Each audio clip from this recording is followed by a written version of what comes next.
Let's talk about what just happened in question time. Andrew Clennell with you. Thanks for your company on Afternoon Agenda. The Deputy Prime Minister, Richard Marles, just came under fire over his use of special purpose aircraft in the wake of figures that have been released showing he has spent $3.6 million on flights.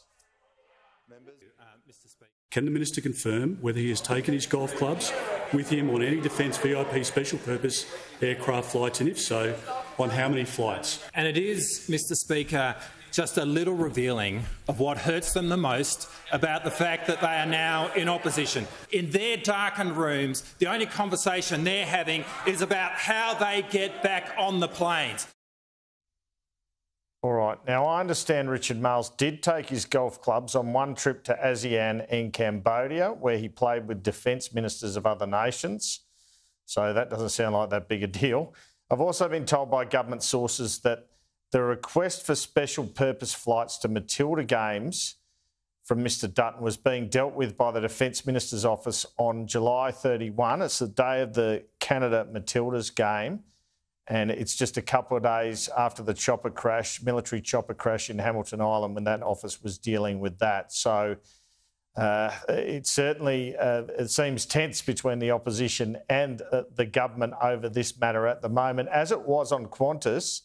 The opposition leader was also into the PM in the House over the government's refusal to allow Qatar Airways more flights into Australia. Have a listen. Will the Prime Minister detail discussions he or his office has had with Qantas CEO Alan Joyce or with other senior Qantas directors or executives concerning the Sweetheart deal that has blocked Qatar Airways from additional flights to and from our country? The premise of the question is wrong, because Qatar Airways can have more seats in Australia today, right now.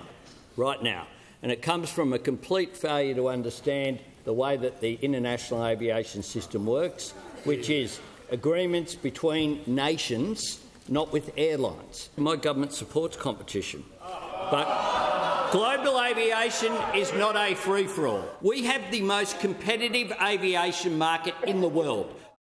I had one extensive conversation with someone about Qatar. It was not someone from Qantas.